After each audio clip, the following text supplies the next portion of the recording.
여러분 반갑습니다. 오늘 또 하우스 리더십 학교 오늘 제 26번째 시간이 되겠습니다. 네.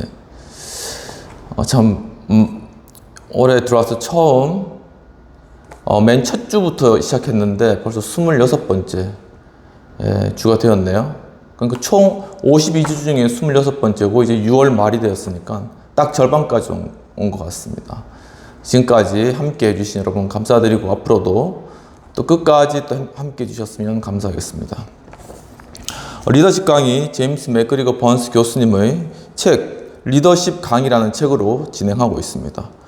오늘은 제2부 리더십의 기원 중 지난 시간에 이어서 정치적 리더십의 형성 과정과 관련된 내용들을 함께 나누도록 하겠습니다.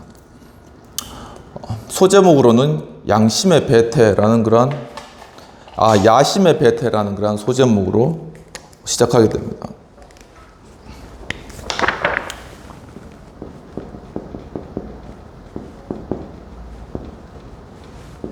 그래서 지난 시간에 이 정치적 리더십, 정치적 행위를 하는 것에 있어서 중요한 동기가 이 야심이라는 그런 동기가 있었는데 그것은 단지 우리가 보통 어떤 야욕과 같이 좀 이기적인 어떤 그런 의미에서 우리가 과거엔 많이 받아들였지만 이 야심이라는 것이 굉장히 많은 그런 큰 스펙트럼을 가지고 있다라는 그런 부분들을 지난 시간에 다루었고, 그래서 우리가 기존에 가지고 있었던 어떤 정치인들에 대한 아니면 정치들이 가진 어떤 그런 정치에 대한 그런 트라이에 대해서 좀 너무 편협한 그런 시각으로 좀 비관적으로 본 것이 아니었나라는 그런 지적들도 지난 시간에 한번 생각해 보았습니다. 그럼 오늘은 야심의 배태에 관한 그러한 내용들을 가지고 루즈벨트 대통령의 그러한 예들을 또 함께 살펴보면서 오늘 공부를 시작하도록 하겠습니다. 존경에 대한 욕구가 언제나 병적인 것은 아니며 어떤 사람들은 단지 커다란 갈망을 가졌을 뿐인데 비전체주의적 국가의 권력 그 자체만큼이나 멋진 외양을 즐기려 한다는 것은 대통령 등을 관찰해온 사람들이 오래전부터 이야기해온 것이라고 이야기하고 있습니다. 그러니까 단지 많은 권력을 가진다는 것보다는 어떻게 보면 이제 거기에서 오는 존경의 욕구라던가 아니면 사람들에게 좋게 보이는 어떤 그런 욕구들도 상당히 크게 작용하고 있다는 것이 되겠습니다. 비스마르크처럼 타인과 사건들을 지배하려는 부단한 충동, 즉 권력의 의지가 두드러진 사람들도 여전히 존재하고 있고, 어떤 사람들은 타인에게 봉사하기 위해 영향력을 행사하고 있는데, 즉 다른 사람들을 돕고 봉사하기 위한 목적으로 권력을 가져야 되겠다. 좀 선한 그런 동기라고 보여지는데, 그런 사람들도 있긴 하는데 의문점이 무엇이냐면은 자기 만족이나 그 밖의 만족, 그들의 욕구에 대한 성취와 결과적으로 역사에 영향을 미치려는 그러한 시도들 사이에는 과연 어떠한 연관성이 존재하는 것인가 하는 점이라는 것입니다. 리더십에 있어서 이 자존심을 가지는 그러한 의미도 중요하다고 이야기를 하고 있는데, 이 자존심은 단지 하나의 일반화된 힘만을 의미하는 것이 아니고 특정 행위에 대해서 어떤 특정한 기대와 실현, 특정 상황에서의 결과와도 관련된다고 이야기를 하고 있습니다. 바로 이 자존심이라는 문제, 이 자존심이라는 것이 굉장히 특정한 그런 상황 가운데 이게 작용하는 하나의 정치인들의 어떤 요소로 작용할 수가 있다는 것이죠. 그래서 지난 시간에는 굉장히 어떤 정치적인 그런 정치인으로서 살아가는 데 있어서 정치에 진출하는 사람들에 있어서 두 가지 분류가 있는데, 첫 번째는 굉장히 자존감이 높은 사람, 그래서 어떤 변화되는 그런 상황들 가운데서도 그것을 잘 이겨내고 그리고 그것을 넘어갈 수 있는 그런 자존심을 가진, 스스로에 대한 자아 정체성을 가진 그러한 사람들이 정치에 많이 진출한다는 것과, 또 한편으로는 자존심이 굉장히 낮은 사람, 그러니까 자기 어떤 가진 것도 없고 어떤 삶에 어떤 그러한 특별히 두각을 나타낼 만한 것도 없고 그런 상황 가운데서 정말 이제는 내가 뭔가 해보겠다는 결심으로 정치에 진출한 그런 두 부류의 그런 사람들이 있다라는 것을 지난 시간에 이야기한 바가 있습니다. 오늘은 바로 이러한 것과 관련돼서 루즈벨트가 루이스나 롱 그리고 케네디와 같은 그러한 정적들의 교묘한 조작에 대해서 보인 그러한 능력들, 바로 그러한 능력들에 관해서 이야기하면서 이것이 대부분 강력한 자존심과 또한 정치적 능력에서 비롯된 것이라고 이야기를 하고 계시는 것입니다. 즉 루즈벨트가 그가 이제 정치 행위를, 정치 그 삶을 가고 있었을 때, 루이스, 그리고 롱, 그리고 케네디, 이런 사람들이 굉장히 정적으로서 그 루즈벨트를 좀 이렇게 공격하고 괴롭혔던 그런 사람 중에 한 사람들이었다라는 것이죠. 이 케네디는 존 F 케네디가 아니고 조셉 P 케네디, 존 F 케네디 한 할아버지 정도 뻘이 되는 사람인데, 이제 그때 이 루즈벨트를 괴롭힌 그러한 경우가 있었다라고 이야기하고 있는 것입니다. 그래서 이는 정치적 투쟁에서 거듭 입증되었으며, 이러한 자존심은 루즈벨트 자신과 그의 많은 숭배자들이 공유하고 있다라고 얘기를 하고 있습니다. 바로 루즈벨트가 이러한 정치적인 어떤 자존감, 그런 것들을 가지고 정치를 이끌고 많은 사람들도 이러한 루즈벨트가 가진 자존감을 추종하고 따랐다라는 것이죠. 자존심은 인간 개성에 있어서 복합적이고 또한 이중적인 그러한 요인이라고 하고 있습니다.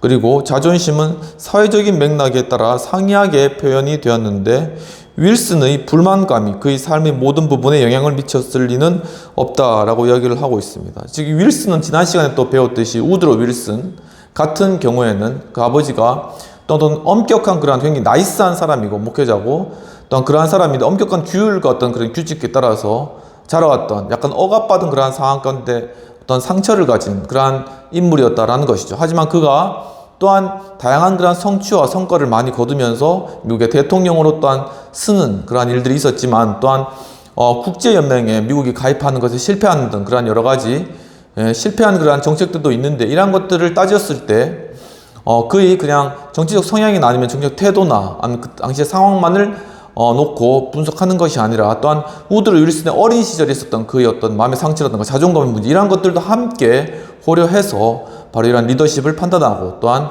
그것들, 그 어떤 리더십의 실패 원인들을 분석해야 된다는 것들에 대해서도 지난 시간에 함께 살펴보았습니다. 그래서 전기 작가들은 위인들이 가시적이고 혹은 극적이며 또한 투쟁적인 행위, 즉 심리적이고 사회적인 박탈과 장애를 날카롭게 나타내주는 행위를 강조하려고 하는 그러한 경향이 있다라고 이야기를 하고 있습니다. 이러한 행위들은 신문의 어떤 시끌벅적한 이야기거리가 되기에 안성맞춤인데, 또는 위인들 스스로도 이러한 해석에 반대하지 않는데, 그것은 그들이 충동적인 야심과 강박적인 행위가 실제로는 그들의 잘못이 아니라 그들의 삶과 역경기의 상처를 나타내 준다고 보기 때문이다 라고 이야기를 하고 있는 것이죠. 즉 바로 이 전기 작가들은 한 사람에 대한 전기를 써야 되잖아. 근데 평이한 내용으로 쓰면 사람들이 읽겠습니까? 그러니까 그 사람의 어떤 정치적 리더십과 어떤 그 사람의 어떤 업적들에 관해서 어린 시절부터 그 사람이 가진 여러 가지 요인들에 관해서 분석을 해야 되는데, 눈에 띄는 것이 그 사람이 어린 시절에 가졌던 그런 불우한 그런 환경이라던가, 아니면은 또 그 사람이 가졌던 그런 어떤 상처라든가 어려움들, 이러한 것들이 사실 집중적인 포커스가 되는 거죠. 그래서 그것들 중심으로 그 사람의 전기 작가들이 그런 사람들의 생애를 써 나가고 있습니다. 그런데 그런 것들이 어떻게 보면 좀 약간 수치가 될 수도 있잖아요. 하지만 이 정치인들이 그것에 대해서 또 그것을 받아들이는 그런 이유가 뭐냐면은, 그것이 내가 한 그런 잘못이 아니라 어쩔 수 없이 내가 겪어야 될 수밖에 없는 그러한 어떤 그러한 상황이었다라고 하면서 도리어 연민의 정의나 아니면 다른 어떤 도리어 유리한 그런 효과로 그런 것들이 작용할 수 있기 때문에, 정치인들도 자신의 어떤 그런 불안 환경들에 대해서 또한 전기 작가들이 쓰는 것에 대해서 별로 그렇게 도리어 그것을 이제 좋아하고 그것에 대해서 별로 방해하거나 거절하거나 이렇지 않다라는 것입니다. 그래서 또한 모든 문화에서 대부분의 리더들이 지닌 특징은 억제할 수 없는 야심이나 비합리적이고 공격적인 행위가 아니라 신중함과 사려, 수완과 같은 것이고, 그렇지 않다면 대부분의 문화에서 그들이 리더가 되지 못했을 것이라고 이야기를 하고 있습니다. 즉 바로 정치인 중에 바로 어떤 상처를 가지고, 그리고 이제 비합리적이고, 그리고 또한 어떤 삶의 역경기나 어떤 상처, 이런 것들 때문에 하나의 어떤 공격적인 행위가 나타나는 그런 정치인들이 많이 있다라는 것이죠. 이것이 또한 어떻게 보면 이것이 정치 잘한다, 정치를 잘한다, 이렇게 이제 받아들여지는 문화도 있다라는 것입니다. 하지만 그것과 함께 신중함, 그리고 사려 깊음, 아니면은 어떤 수완들, 어떤 결과를 이끌어내는 다양한 그런 수완들, 바로 이러한 것들이 중요한 가치로서 적용하는 그러한 문화권들과 국가들이 많이 있다라는 것이죠. 바로 이러한 문화권, 이러한 사람들이 리더가 되는 문화권에서는 이러한 성격을 가진 사람들은 리더가 되지 못하는 그러한 상황이 연출되겠죠. 우리나라는 어떤 것 같습니까? 우리나라는 신중하고 사력 있고 수완이 좋은 그러한 리더가 정치인들이 있습니까? 잘 찾아보기가 쉽죠. 어렵죠. 도리어 이렇게 공격적이고 약간 비합리적인 것으로 보여지는 그러한 리더들이 도리어 더 많이 보이는 것 같은데, 사실 우리의 어떤 성장 배경이나 단순히 그 사람이 잘못했다 이렇게 우리가 전직할 것이 아니라, 우리 과거에 어떤 못 먹고 못 살 때 어떤 자라왔던 그런 환경들이나 어떤 그러한 부분들, 어릴 때 상처나 아픔들, 이런 것들이 그의 어떤 공격적 성향이나 비합리적 행토를 나타낸다는 것이죠. 그러니까 어떤 정치적인 그런 평범할 때는 그냥 좋은 모습으로 나타나는 것인데, 예를 들어 어떤 교수라던가 어떤 그런 사람들을 가르치고 뭐 그렇게 별로 어떤 이슈가 없을 때는 그냥 좋은 그런 이미지로 나타난다는 거죠. 하지만은 어떤 이슈가 던져지고 그것에 대해서 치열하게 어떤 논쟁을 하거나 그것을 정말 얻어내야 될 그런 상황들을 가서는 그 사람의 본래적인 그런 성품이 나타나는데, 어떤 신중함이나 사려 깊음, 이런 수완 능력, 이렇게 서로 협상하는 능력 같은 것들이 나타난 것이 아니라 도리어 비합리적이고 공격적인 그런 행위들, 이러한 것들이 나타나진다라는 것입니다. 그런 것들이 그 어렸을 적의 그런 상황들과 그런 것들로 인해서 나타나지는 것이라는 것을 알면은 좀 더 그런 어떤 정치인들의 행위에 대해서 우리가 좀 이해하기가 쉽고, 또 앞으로 우리가 어떻게 정치인을 뽑아야 될 것인가 한 부분들과 어떤 모습으로 정치의 모습을 만들어 갈 것인가, 어떤 리더십, 정치적 리더십을 만들어 갈 것인가 하는 부분도 이러한 차원에서 우리가 놓고 생각해 보고 그 다음에 준비해야 된다라는 것입니다. 그래서 사람들의 문제에 대처하는 방식은 그들 자신을 가장 잘 드러내는 측면이다라고 하는 것이죠. 그리고 문제가 없을 때는 아무런 그러한 사람들의 성격이라든가 이런 것들이 드러나지 않습니다. 하지만 문제가 되는 경우에, 예를 들면 국감장에 가거나 해서 이제 막 여러 의원들로부터 공격을 받거나 뭐 이런 경우, 굉장히 자신을 어떻게 보면 이렇게 공격해오는 그러한 자기가 어떤 입지가 줄어든 그런 상황들이 되면은, 그때 이제 자신 본성이 이렇게 거기서 팍 튀어나오는 거죠. 그럼 바로 그것을 생각하고 바로 그렇게 일부러 또 유도를 한다는 것입니다. 근데 그런 것들 가운데서 정말 이렇게 신중하고 사력이 있고 이제 수완이 좋은 사람들, 이런 것들을 잘 헤쳐나가고, 이제 그런 것들을 통해서 그 사람이 어떤 정치적인 리더십의 모습을 사람들이 발견하게 되는 거죠. 그럼 그렇게 한번 좋은 모습을 보이게 되면, 그러니까 위기 가운데 좋은 모습을 보이게 되면 사람들에게 더 많은 호응을 얻으면서 그 정치적 리더십이 커나간다라는 그런 사실인 것입니다. 머스키라는 박사님은 1972년 뉴햄프셔에서 그랬던 것처럼, 또는 공격적인 생의 말년에, 그러니까 머스키라는 분이 1792년 쪽인가요? 1972년, 1972년은 뉴햄프셔에서 이제 어떤 정치행위를 하면서 이런 공격적인 성향을 드러낸 그랬던 것과, 또 공격적인 생에 말년에 라폴레트가 반감을 가진 청중들 앞에서 자제력을 잃고 격렬한 연설에 함몰된 경우, 그러니까 이 라폴레트란 분도 뭐 정치인인가 본데, 그분이 이제 마지막에 말년에 가서는 막 이성을 잃고 막 청중들 앞에서 막 그렇게 이야기하는 어떤 그러한 부분들도 많이 보였는데, 그렇게 매우 적나라하게 자신의 어떤 심리나 어떤 감정을 드러내는 그러한 정치인들의 그런 모습들이 있는 것이죠. 그런데 그것이 정치 활동 가운데서 모두가 다 통하는 것이냐? 그것이 아니라는 것입니다. 어떤 사회는 감정을 공적으로 드러내는 것을 수치스럽게 생각하는 그러한 문화가 있다라는 것이죠. 그래서 공공연히 눈물을 흘리는 정치가들은 절제와 교양을 존중하는 사회 분위기 때문에 대체로 권력의 채널로부터 봉쇄된다고 이야기하고 있습니다. 그러니까 그렇게 감정을 극하게 표현되고, 그리고 그것을 막 나타내는 그런 정치인들의 그런 모습은 약간 정치 수준이 떨어지는 곳에서는 그것이 용인이 되지만, 이 정치 수준이 굉장히 높아져가지고 그런 것들에 대해서 별로 그런 것들에 대해서 이렇게 표출하는 그런 것들이 자연스럽지 않은 그런 문화들, 예를 들면 뭐 영국 의회라든가 뭐 미국 의회라든가 아마 그런 것들이 되겠죠.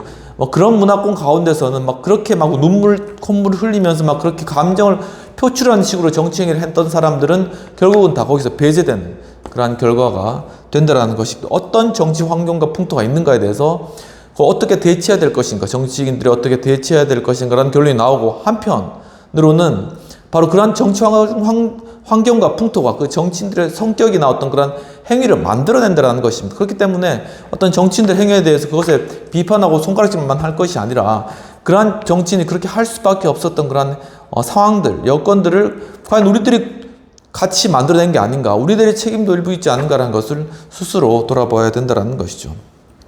그래서 우리는 어떤 야심의 격렬한 돌진뿐만 아니라 그것에 대한 정치적 대응 방식과 그것을 극복하는 정치적 통제력 역시 감안해야 하는데, 우리는 야심적인 정치가들이 자신들의 심각한 낙담을 접어두고 친구들과 적을 끈기 있게 다룬다는 사실을 알고 있는데, 적대적인 입후보자들이 겨우 연합을 이룬다든지 하는 일이다라는 것입니다. 그러니까 정말 이 정치인들은 굉장히 뛰어난 것 같아요. 그러니까 어떻게 보면은 자신이 평소에 비난하거나 아니면 비판했던 그러한 영역이나 사람들에 대해서도 어느 순간에 가 있으면 또 굉장히 친해지고 또 손을 잡고 또 그 정책에 따라서 또 가고, 이런 것들이 하나의 정치적인 수완이고 어떤 그런 모습이라는 것이죠. 근데 그렇게 너무 드러내놓고 하는 거는 요거덜모들 그런 일이지만은, 하지만 정치 영역에 있어서는 하나의 어떤 커다란 대의를 위해서 서로 서로 입장이 다르고 서로 비판하는 과정이 있다 할지라도 어떤 최소한의 그러한 연합이라든가 어떤 최소한의 어떤 그러한 합의점은 이루어서 가는 그러한 것들을, 그러한 모습들이 결국은 정치인들의 그러한 모습이라는 것입니다. 그리고 그것이 하나의 정치적인 태도이고, 그래서 왜냐하면 결국 합의를 이루어가는 것이 정치이지 않습니까? 그러니까 그런 모습들, 기본적인 태도가 있어야지 끝까지 부인하고 완전히 다른 상대방을 적으로 만들면서 전혀 대화하지 않고 대화의 채널을 끊는 것은 정치인의 바른 자세가 아니라는 것이, 왜냐하면 정치 자체의 그러한 의미 자체, 그 본질 자체가 이렇게 서로 합의를 이루어서 공동체 컨센서스를 이루고 이 공동체를 지켜가는 그런 것이기 때문에 그런 것입니다. 그래서 프랭클린 루즈벨트를 생각해 보면 그는 강한 감정을 가진 사람이었다고 얘기하고 있습니다. 굉장히 어떤 그 속내는 굉장히 강하고 또 굉장히 이렇게 열정적이고, 아니면 굉장히 어떤 상황에서는 분노하고 그런 상황, 굉장히 강한 그러한 성격을 가진 그러한 인물이었지만, 그는 침묵해야 될 때와 말아야 될 때, 그 때를 알았다고 합니다. 그리고 그는 사실을 받아들이는 그런 자질이 있었다고 합니다. 어떤 팩트상 이게 아니다 그럼 그것을 그냥 체념하고 받아들여요. 그걸 억지로 바꾸려고 하지 않고. 그러면 사람들에게 또 안 좋게 보이죠. 하지만 그것을 쿨하게 그냥 이건 할 수 없는 것이다 받아들일 때는 사람들이 그것에 대해서 호응을 표현한다라는 것이죠.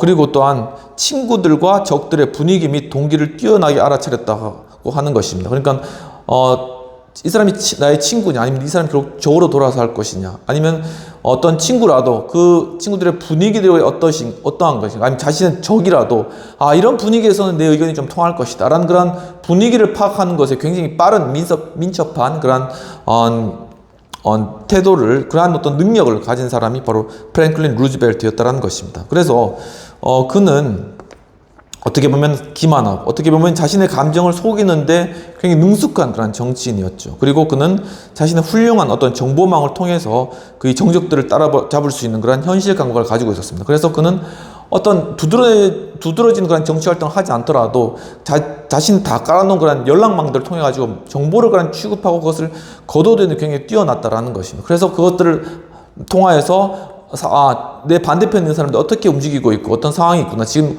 우리가 어떤 상황 가운데 있구나 하는 걸 잘 파악하고 있다가 필요했을 때, 정확한 때가 되었을 때 자신의 의견을 피력하고 나가는 것이죠. 바로 그런 식으로 아주 지혜로운 정치 활동을 한 사람이 바로 루즈벨트였다는 것입니다. 하그로브라는 그러한 박사님, 루즈벨트는 자신의 인지적이고 정서적인 기능을 해칠 수 있는 고뇌에 빠지지 않았으며 라고 이야기하고 있습니다. 그러니까는 어떤 상황이 있더라도 항상 유쾌한 그러한 마음을 가졌다라는 것이죠. 굉장히 심각한 그런 문제, 막 예산이 빵꾸 나거나 아니면은 비난받거나 막 그런 상황 가운데서도 막 그것에 대해서 머리를 쥐어 잡고 막 그렇게 고뇌하고 막 힘들어하는 것이 아니라, 그것에 대해서 물론 마음은 아파하고 아니면 걱정되지만 그것에 대해서 그렇게 깊이 그렇게 빠지지 않는 그런 성격이었답니다. 왜냐하면 결국 이것은 문제를 해결하기 위해 가지고는 그냥 거기에 푹 빠져 있어서는 안 되는 것이든, 객관적으로 보고 그것을 빨리 해결해 나가고 사람들의 그런 여러 가지 의견을 모아서 해결해 나가다가 리더십의 입장이 있기 때문에, 리더십은 그렇게 푹 빠져 있는 사람들이 리더십이 되게 힘듭니다. 그 사람은 연구자나 아니면 어떤 과학자는 될지 몰라도, 아니면 어떤 학자든 될지 몰라도 그 사람이 리더가 되기 힘든 것이죠. 왜냐하면 빨리 그런 것들을 하고 사람들의 의견을 모으려면 어느 정도 자신의 감정이 어느 정도 약간 이렇게 어느 상태로 유지하는 그런 상태가 잘 되어야 된다라는 것입니다. 그래야지 많은 사람들을 만나고, 또 장례식장도 한두 군데만 가는 것이 아니라 하루에도 몇 군데도 갈 수도 있고, 그런데 뭐 한 군데 그렇게 빠져 있으면은 사람들 다 돌아보지 못하는 것이죠. 그리고 결국은 또한 어떤 정치적인 힘을 얻기 위해서 표를 얻어야 되는데, 많은 사람의 표를 얻기 위해서는 한 곳에 그렇게 깊이 막 침잠해 있거나 하면은 결코 그렇게 정치적인 어떤 힘을 또한 표를 얻지 못한다는 것입니다. 그래서 루즈벨트는 그런 부분에 있어서 그가 막 자신의 정서적인 기능까지 해칠 수 있는 그런 고뇌에는 빠지지 않았고, 또한 어떤 대법원으로 자신에게 유리하게 구성하려는 정책 실수, 그러니까 루즈벨트가 법원을 장악하려고 했죠. 자신이 신임한 그런 법관들을 넣어가지고 장악하려고. 왜냐하면 그 뉴딜 정책을 이 법관들이 계속 방해하고 그것을 파토냈기 때문입니다. 그래서 그 방법, 그러니까 최종의 방법이죠. 이 대법원을 매수하려는 이런 방법을 했는데 결국 실패한 거죠. 그것 때문에 엄청나게 비판을 받고 결국은 민주주의 삼권분립, 사법, 입법, 행정 이거를 자기가 가지고 놀려고 했다라는 것이죠. 그래서 굉장히 비판을 많이 받았는데, 그래도 그가 막 그것에 대해 가지고 외견상으로는 그냥 태연자각했다. 그러니까 그걸 그냥 태연하게, 이런 태도가 좀 표현하는 것 같아요. 그냥 태연하게 자기하겠다. 그냥 태연하게 받아들이고, 그래, 알겠다. 내가 잘못했네. 그래, 잘 넘어가야 돼. 이렇게 태연하게 받아들였다는 것이죠. 그렇게 심각하게 받아들이는 것이 아니라. 그러니까 굉장히 이 문제를 그냥 쉽게 넘어가는 그런 것들, 이런 것들이 가지고 있다는 거죠. 이처럼 이렇게 리더들, 팀장이라든가 부장이라든가 회사든 CEO라든가 이런 사람들은 문제가 심각하더라도 그것을 태연하게 그냥 듣고 넘어가야지, 밑에 있는 사람들이 그 문제를 해결하고, 이것들은 그렇게 막 심각한 문제가 아니구나라고 그 문제를 해결해 나가지, 리더가 CEO가 그 문제를 심각하게 막 생각하고 막 그렇게 버리면은 밑에 있는 사람들 다 그냥 넉다운 되고 다 뻗어가지고 문제 해결이 도저히 안 된다고 막 혼란 가운데 막 산으로 간다는 것이죠. 그러니까는 태연자가 자각하는 어떤 그러한 태도가 필요하다라는 것이죠. 저도 굉장히 잘 하지 못하는 부분들이 굉장히 심각하게 모든 문제를 받아들이는 그런 좀 성격인데, 이런 부분들은 많이 배워야 되는 부분들이다라는 것을 이 내용들을 정리하면서도 좀 많이 알게 되었습니다. 그래서 정말 루즈벨트는 두 번째 임기 때는 또한 남마처럼 얽힌 사건들에 사로잡혀서 있는 그런 굉장히 어려운 상황이었습니다.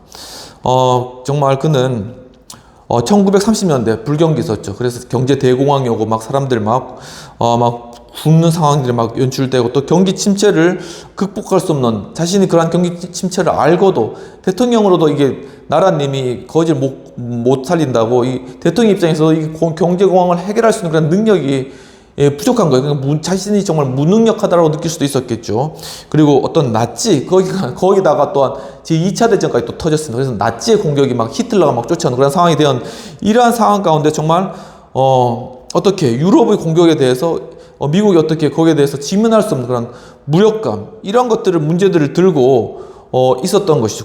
그 가운데. 하지만은 루즈벨트는 거기에서 그냥 낙심하고 그냥 떨어진 것이 아니라 선거에서 그냥 망한 것이 아니라 다시금 재탄생했다라고 표현하고 있습니다. 그러니까 그게 워낙 정치적 수완이나 아니면 그냥 심각한 문제도 태연자각하게 넘어가는 그런 상황이나, 이러한 것들이 그가 다음 정치에 있어서도 다음 선거에서도 승리할 수 있는 그런 요건으로 작용했다라는 것이죠. 국민들은 비록 그 마음에는 그렇게 힘들고 어렵더라도 그 모습 자체는 그렇게 힘이 있고 어떻게 보면 적극적이기 때문에 사람들이 보고 그 사람에 대해서 저 사람 하면은 다시 찍어줘도 이 경제 대공황이나 아니면 2차 세계대전 이런 심각한 문제들을 그냥 잘 넘어갈 수 있겠구나. 적어도 이런 어려운 상황 건데 저 사람을 바라보면 우리가 이렇게 낙담이 빠지거나 그러면 침륜에 빠지거나 침체에 빠지지 않겠다. 내 마음 가운데 좀 그래도 소망을 가질 수 있겠다라고 했기 때문에 루즈벨트를 찍은 것이죠. 이처럼 정말 대통령이, CEO와 리더들은 이러한 마음들을 가져야 된다. 나를 바라보고 나를 따른 사람이 많이 있다는 걸 항상 인식해야 된다는 것입니다. 그래서 루즈벨트는 정치적으로 재탄생했고, 그리고 대통령의 세 번째 취임했고, 또한 정치 환경을 그 다음에는 지배를 했죠. 그리고 깊은 정치적 공경에도 그는 약간의 어떤 걱정, 약간 걱정은 되네, 이 정도. 그리고 한 반농담조의 분노. 그러니까 정말 저는 나쁜 놈이야, 이런 식으로 이렇게 반농담조로 이제 자기 분노를 표현하고, 그리고 일시적인 격분, 뭐 이런 게 있어, 쾅 한번 탭을 치는 거, 한 이 정도의 그런 격분만 나타내지 그 이상의 것은 안 했다는 것입니다. 격분 이상의 것은 결코 드러내지 않았다. 내 감정을 어느 정도까지 조절하는 것이 내가 대통령으로서 해야 될 부분이라는 걸 분명히 인식하고, 그 이상은 아무리 상황이 어렵더라도 넘어가지 않았다. 그냥 그 상황을 무시하고 넘어가거나 그냥 더 이상 생각하지 않거나, 그렇지 거기에 대해서 더 이상 선을 넘어가는 행위를 하지 않았다. 이 정치에 있어서도 굉장히 이 선을 잘 알고 이 선을 넘어가지 않는 그러한 모습을 보이는 게 굉장히 중요하다는 것입니다. 한번 넘어가게 되면 치명적이라서 그것을 대중들이 다 보기 때문에 그것을 회복하기는 굉장히 어렵다는 것이죠. 그래서 그의 안전에 대한 감각 때문에 루즈벨트의 삶은 원대한 야심과 또한 아슬아슬하게 조화를 이루었다라고 이야기를 하고 있습니다. 그러니까는 루즈벨트는 또 원대한 야심을 가지고 뭐 대통령으로서 정말 미국을 한번 살려보겠다. 하지만 반면에 그는 굉장히 또 이 안전을 추구하는 사람이었습니다. 그런데 이 사이에서 줄타기를 한 거죠. 아슬아슬하게 그 줄타기를 하면서 그 상황을 잘 빠져나간 거죠. 정말 이 외줄타기 있지 않습니까? 거기에서 막 부채 양쪽에 들고 막 이렇게 외줄 타잖아요. 긴 장대를 들고 타잖아요. 이처럼 바로 이러한 과정들이 진짜 이 대통령 입장에서는 이런 것 같아요. 그렇기 때문에 제가 변혁적 리더십을 한계를 넘어서는 통합적 리더십의 중요한 자질 중에 하나가 이게 밸런싱, 이 균형을 잘 이루는 것이 중요하다라고 계속 제 연구에서 좀 그렇게 주장을 하고 있는데, 그런 것들도 보고서를 쓰고 있는데, 이런 이 밸런싱의 문제, 이것이 굉장히 리더십에서 중요하다. 우리 뭐 동양적인 뭐 사상 가운데는 중용을 지키는 것이 중요하다. 이 중용, 마음을 잘 절제하는 것이죠. 이런 것이 굉장히 중요한데, 이것은 어디서 오느냐? 번성의 교수님이 계속 이야기했듯이 이것이 바로 어린 시절의 그러한 어떤 환경에서 온다는 것이죠. 바로 이런 리더가 어리실 적부터 이런 환경 가운데 잘 자라난다면은 나중에 커서 정말 리더가 되어서도 바로 이런 상황들을 잘 헤쳐나가고 균형 잡힌 그러한 삶을, 균형 잡힌 그러한 정치 활동을 해나갈 수 있다라는 그러한 사실입니다. 결국 이제 그렇게 했고, 그래서 이제 그는 1910년 이래 선거 정치에 나서게 된 그는 육체적으로나 정치적으로 가능한 모든 공직선거에 입후보하게 됩니다. 1912년에 입후보했고, 1912년, 그리고 1914년, 그리고 1920년, 그리고 1928년, 그리고 1930년, 그리고 1932년, 그리고 1940년, 그리고 1944년. 2차 대전 끝나기 거의 말무렵에. 이처럼 자신의 정치적 야심이 있는데 지금 정치적 능력은 안 돼요. 위치도 안 되고. 하지만 계속 끊임없이 도전하고 그것을 얻기 위해서 추구하는 그러한 모습들, 그러한 것들이 대중에게 미쳤다. 그러니까는 뭐냐면은 대중이 그 사람을 바라보고 있잖아요. 근데 그는 똑같이 변함없이 계속적으로 정치적인 야심을 추구하며 나아간다. 이 인식이 1년이고 2년이고 5년이고 계속 쌓이는 거예요. 그러면 그 사람들이 그 가운데서 저 사람에게 이제는 표를 던져야 되겠다. 저 사람이 한번 야심을 실현시켜줘야 되겠다. 저 사람의 저 노력을 그냥 물거품으로 그냥 만들어 버렸으면 안 되겠다라는 그런 어떻게 보면 약간의 어떤 측은지심, 어떤 그런 것까지 들 정도로 그렇게 한다라는 것이죠. 이 정도로 해야지 정말 정치한다는 그런 이야기를 할 수 있을 것 같습니다. 한두 번 하고 그냥 포기하는 건 하는 게 아니에요. 붙을 때까지, 할 때까지, 들어갈 때까지 계속 하는 겁니다. 그냥 계속. 근데 이것이 사람도 할 때 처음에는 저 사람 왜 이렇게 정치에 욕심이 있어? 그렇게 비춰줄 수 있지만 그 사람의 야심에 대해서 부정적으로 판단을 하지만 나중에 계속 하다 보면 이 사람이 이 야심의 본심을 알게 된다는 것이죠. 그래서 우리 정치하신 분들 이번에 또 선거도 있었는데 잘 되지 않았지만은 또한 다음번에 하면 되는 거니까 쿨하게 넘어가고 준비하고 또 하고 그것이 정말 파워풀하게 결국은 승리하는 길이다라는 것을 알 수 있는 것 같습니다. 그래서 이 몇몇 사람들은 루즈벨트와 다른 무수한 정치가들이 보여준 공직에 대한 영원한 욕구 이게 영원한 욕구라고 표현했네요. 세상에. 영원한 욕구. 이 영원한 욕구와 관련돼서 어떤 이것을 불안정성과 또는 박탈에 대한 노이로제라는 관점을 규명하고 있으나, 그러니까 이게 굉장히 노이로제적인 것이고 이건 굉장히 어떤 박탈에 대한 상처에 대해서 오는 그런 거다, 부정적으로 봤지만, 루즈벨트를 볼 때 그러한 욕구는 자아 실현을 위한 건강한 동기를 반영하는 자신감과 또한 자신의 능력에 대한 신뢰감을 드러내는 것으로 볼 수 있다. 즉 결국 이 루즈벨트 야심은 결국 이 루즈벨트의 어떤 자신감이었고, 그리고 또한 스스로에 대한 신뢰감이었다. 이 자신에 대해서 자신감을 갖고 자신에 대해서 신뢰감을 갖지 않은 사람들이 신뢰하겠습니까? 안 하겠죠. 그러니까 스스로에 대해서 자신감을 가지고 신뢰감을 가지고 있었기 때문에 루즈벨트가 이만큼 많은 그러한 선거에 참여를 했고, 그렇기 때문에 사람들은 바로 이 루즈벨트가 가진 자신감과 신뢰감을 보았고, 그렇기 때문에 루즈벨트를 신뢰하며 자신의 표를 던졌더라는 것이죠. 이렇게 긍정적으로 이 정치인의 야심을 볼 수 있는 눈이 유권자들과 추종자들에게 있어야 되며, 또한 정치를 하시는 분 역시도 자신이 정말 이렇게 자신과 신뢰하며 근거한 건전한 그러한 동기에 따른 야심을 가지고 정치에 참여한다는 것을 사람들이 어필할 뿐만 아니라 스스로도 인식하고 있어야 된다라는 것입니다.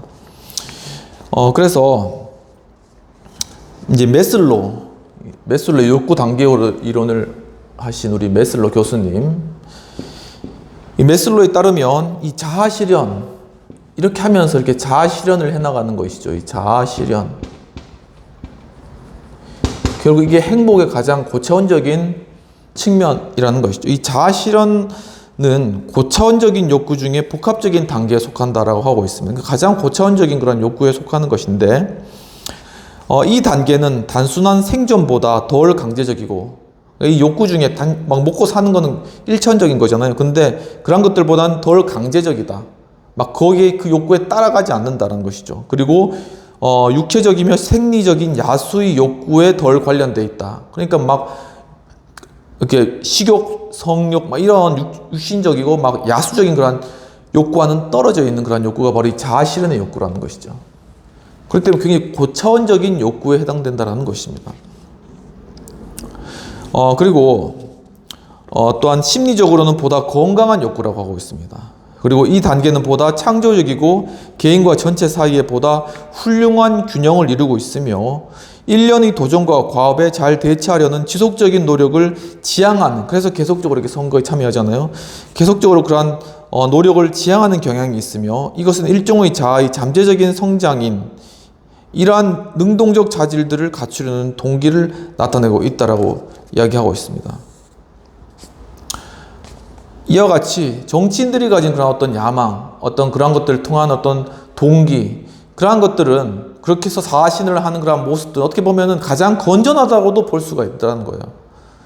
그러한 것이 어떻게 보면 균형이 있고, 그리고 어떤 자신감이 있는 부분들이고, 그리고 이런 것들이 고차원적인 자기 실현이기 때문에, 그리고 먹고 살고 막 이런 문제들 때문에 그것에 끌려서 가는 그러한 욕구들에 비해서 굉장히 고차원적인 욕구를 추구하고 있고, 그렇기 때문에 그들이 가진 그런 야심은 굉장히 어떻게 보면 건전한 그런 동기에 기이한 야심이다라고도 볼 수 있다라고 번스 교수님이 쓰고 계십니다. 그래서 안전과 애정과 같이 기본적인 욕구죠. 안전을 받기 위해 이 안전이나 아니면은 애정이나 이런 기본적인 욕구죠. 이러한 욕구와는 달리 자아 실현이라는 것은 유기체 내에서 이미 존재하는 내적 성장이며, 보다 정확하게는 유기체 그 자체의 어떤 내적인 성장이다. 이 자아 실현은 것은 바로 내적인 성장이다. 그렇기 때문에 결국은 어떻게 보면 루즈벨트가 이런 많은 그러한 선거에 참여한 것이 결국 자신의 어떤 자아 실현을 위한 것이죠. 그리고 또한 이것이 또한 타인을 향한 또한 동기고요. 그러니까 이 미국을 살리겠다. 2차 대전에서 승리하게 하겠다. 인류를 구원하겠다. 크게는 이러한 동기죠. 그렇지만 이것이 결국은 루즈벨트의 내적 성장을 가져왔다는 것입니다. 이 1912년에 루즈벨트가 처음에 했을 때 그런 마음을 가지고 있었을까요? 물론 있었겠지만은 이것이 1914년, 20년 이게 연도가 거쳐면서 그의 내면이 정말 이 야심, 그러면서 자기가 생각이 떨어지면서 내가 왜 정치를 하려고 하는 것일까? 정말 내가 이렇게 이것을 이룰 수 있을 것인가? 나보다 더 훌륭한 사람 많지 않을 것인가? 내가 하는 건 순전히 욕심 때문에 하는 것인가? 이런 것은 다양한 질문들을 하면서, 하지만 또한 사람들과 소통하면서 바로 루즈벨트의 내면을 점차점차 계속 성장시켜 온, 바로 그러한 결과 그가 대통령까지 가고 또한 많은 업적들을 이루었다라는 것이죠. 이러한 내적 성장이 동시에 수반되기 때문에 바로 그러한 것이 본인의 성장에, 그리고 본인의 행복을 추구하는 것에 굉장히 중요한 요소가 된다라는 것을 이야기하고 계시는 것입니다. 그래서 이 발전이란 밖이 아니라 안에서부터 진전된 것이 진정한 발전이라는 것입니다. 우리가 쉽게 어떤 큰 건물이 막 들어서거나 도로가 닦이거나 막 그렇게 눈에 보이는 많은 것들이 이루어지는 것을 발전이라 생각하지만 실제로는 이 내면이 성장하는 것이, 그리고 국민들의 그러한 공감대가 성장하는 것이, 그리고 정치적인 그러한 마인드 자체나 어떤 그러한 생각들이 성장해 나가는 것이 더욱더 진정한 발전이다 라는 것이, 그리고 그러한 발전의 결과가 이렇게 외형적으로 나타나는 발전으로 나타난다는 것입니다. 그렇기 때문에 오늘 하늘이나 리더십 학교나 다양한 정치적 학교나 이런 부분들을 통하여서 이 공감대, 국민적인 수준 자체를 높이는 것, 이런 것이 중요한 일이다라는 것입니다. 그래서 너슨 박사님은 여기에서 덧붙이기를, 자아실현자들은 대체로 유연성과 자신감뿐만 아니라 타인의 인격이 필요로 하는 것을 이해하는 능력, 아까 말씀드렸죠. 타인을 위한 것이라는 거, 결국 그것이. 그리고 성공적인 리더십에 알맞는 열린 마음가짐. 그러니까 성공적인 리더십이란 무엇인가? 성공적인 리더십을 해야 되는데 이것이 무엇인가는 결국은 열린 마음가짐.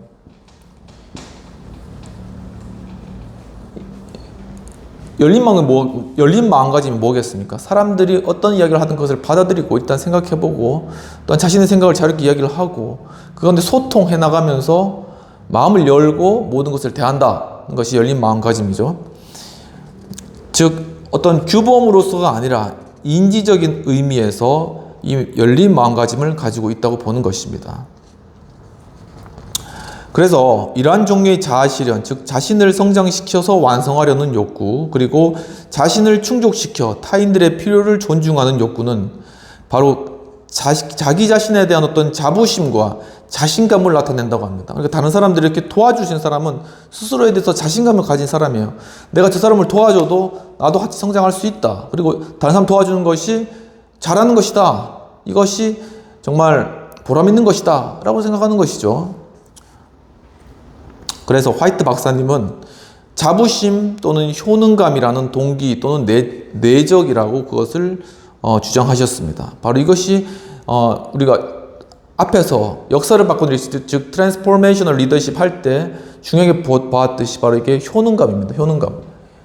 이 효능감을 사람들에게 길러주는 것이 궁극적으로는 바로 이 변혁적 리더십의 목표인데, 바로 뭐냐면은 내가 노력을 해서 어떤 것을 시도하며 그 시도한 노력에 따라서 무엇인가가 변화하며 그 변화된 것이 좀 더 나를 좋게 할 뿐만 아니라 그 공동체와 사람들을 좋게 할 수 있다 라는 그런 생각과 그런 능력과 자기 자신에 대한 인식을 가지는 그런 것이 바로 이 효능감이거든요. 이 효능감을 사람들에게 길러주는 것이 변혁적 리더십이라는 것입니다. 그래서 네 가지 그런 요소들이 있는데, 지적 자극이라던가, 아니면은 개별적인 돌봄, 아니면은 이상적인 영향력, 아니면은 어떤 영감적 동기부여를 통해서 바로 그렇게 만드는 것이죠. 그렇게 했을 때 어떤 프로핏을 주지 않더라도 하더라도 그가 자발적으로 조직에 기여할 수 있는, 바로 그러한 것들이 경영학에서 말하는 어떤 변혁적 리더십인데, 바로 이런 중요한 효능감을 준다라는 것입니다. 그것이 또 결국은 이 자아 실현을 이룬다는 것이죠. 그래서 그것은 환경에 대처하기 위한 내적 욕구를 만족시키는데, 잠재적 리더는 강력한 개인적 영향력이나 사회적 영향력에 딱 직면하게 될 때, 그런 때가 있죠. 그때 마치 가르치는 것이나 테니스에서도 효과적인 기술에 대한 감각이 필요한 것처럼 이 기술이 필요하다는 것입니다. 정치에서도 효과적인 정치적 기술에 대한 완전한 감각이 필요하다는 것을 알게 된다는 것입니다. 그러니까 노련한 정치가들은 어떤 상황이 부딪힐 때 이걸 어떻게 해결할 것인가 라는 것을 아주 직감적으로 느끼는 것이죠. 이런 정치적 감각, 이런 것이 굉장히 뛰어난 그런 정치인들이 필요한데, 그것은 하루아침에 되는 것이 아니라 이런 대중들과 많은 소통 가운데 이루어진다는 것입니다. 그래서 정치적 기술을 또한 배워야 된다라는 것이고, 정치적 야심을 실현시키기 위해서 사람들은 자연히 정치에 적합한 기술을 발전시키려 한다는 겁니다. 일단 야심이, 동기가 있으면 그 다음에는 기술로 내려가게 되는 것이죠. 그러나 그 반대인 또 사실인데, 즉 정치적 기술은 사람들이 정치적 입문을 용이하게 만들며 그 이유는 단순히 자신의 적성에 맞는 게임을 좋아하기 때문일 수도 있다고 이야기하고 있습니다. 즉 바로 이 정치적 수완이 좋은 거예요. 기술이 워낙 사람들 다루는 거나 이런 거 탁월한 거예요. 그러니까는 결국은 이런 사람들은 정치에 들어가기 쉬워. 사람들하고 관계맺기도 쉬워. 들어가가지고 거기서 또한 잘 하다 보면 정치적인 위치에 올라가고 그 가운데서 정치라는 게 이런 것이구나 하는 것을 깨닫고 그 가운데 내가 정치를 해야 되겠다 야심을 가지게 되겠다 막 이렇게 거꾸로 갈 수도 있다라는 그러한 부분들을 이야기하고 있는 것입니다. 그래서 단순한 진술들은 중요한 함의를 가지고 있는데 이 진술들이 의미하는 바는 그린슈타인 박사님이 말했듯이 정치적 기술 그 자체가 하나의 권력 요인이 되며 그리고 또한 행위자의 기술이 대단할수록 좋은 지위나 자신이 좌우할 수 있는 환경에 대한 처음의 욕구는 적어지고 그 스스로가 자신의 다음 주위를 좋게 만들고 환경을 마음대로 할 수 있게 만드는 데 기여할 가능성은 더 커지게 된다라고 이야기를 하고 있습니다.